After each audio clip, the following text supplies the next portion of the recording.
Bonjour à toutes et à tous et bienvenue dans les Chroniques du Monde, l'émission qui revient sur les actualités que vous avez pu manquer.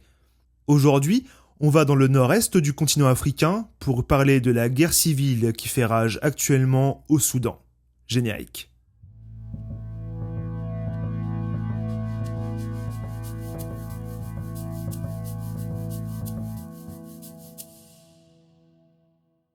Le Soudan est un pays comptant un peu moins de 50 millions d'habitants et qui a pour capitale Khartoum. Pendant 30 ans, le pays a été contrôlé d'une main de fer par Omar al-Bashir, un dictateur qui a, entre autres, été à l'initiative du génocide commis au Darfour en 2003. Génocide commis par l'armée soudanaise, soutenue alors par les milices Janjaweed. Milices qui finiront par être regroupées en 2013 sous une même force paramilitaire, les forces de soutien rapide. Cette force paramilitaire est contrôlée par le général Mohamed Daglo, dit Hemeti, qui opère donc aux côtés de l'armée régulière soudanaise, commandée par le général Al-Bourhan. En 2019, une révolte populaire éclate. Al-Bashir est chassé du pouvoir et il est remplacé par le général Al-Bourhan et par Hemeti, qui forment alors un gouvernement de transition mêlant militaire et civil. Mais en 2021, ces deux mêmes généraux opèrent un coup d'État et s'accaparent le pouvoir. Des manifestations ont alors lieu, mais sont réprimées dans le sang. Suite à ce coup, les deux généraux commencent à se déchirer. D'abord autour de la question de l'intégration des forces de soutien rapide à l'armée régulière soudanaise, le groupe paramilitaire étant devenu extrêmement puissant au Soudan, puis ils finissent par se déchirer pour le pouvoir tout court. C'est ainsi que le 15 avril 2023, la guerre civile éclate.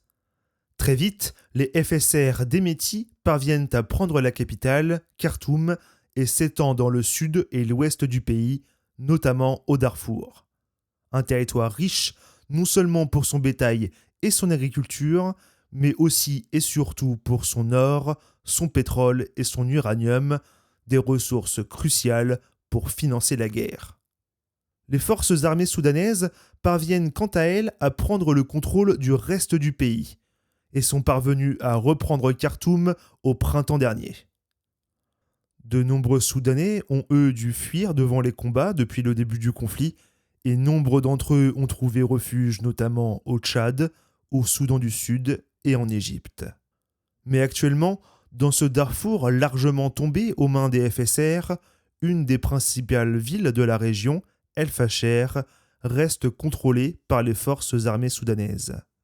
Et un drame terrible s'y déroule. Cela fait maintenant plus de 18 mois que les FSR ont bâti, quasi tout autour de cette ville de 400 000 habitants, un mur de sable. Avec ce mur, les forces de soutien rapide peuvent contrôler toutes les entrées et les sorties dans la ville. La population ne peut plus fuir, sous peine d'être abattue, et l'aide humanitaire ne peut plus rentrer. Les habitants d'El Fasher sont alors privés de tout, de la nourriture aux médicaments, et subissent les attaques des forces de soutien rapide qui touchent de manière indiscriminée les civils comme les militaires. Le 11 octobre dernier, c'est un camp de réfugiés qui a été visé, faisant 60 morts.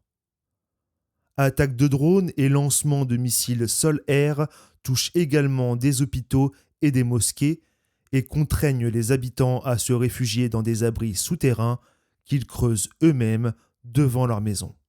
De son côté, les forces armées soudanaises reçoivent de la nourriture via des largages aériens, mais n'en fait que très peu profiter la population, les soldats passant en priorité.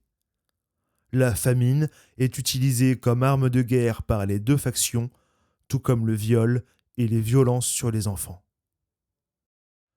Le conflit paraît aujourd'hui insoluble tant il est absurde, d'autant que les deux parties reçoivent des soutiens étrangers.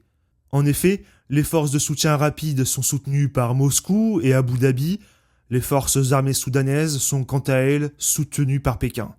La communauté internationale, actuellement très occupée par les situations à Gaza et en Ukraine, n'intervient pas ou très peu au Soudan.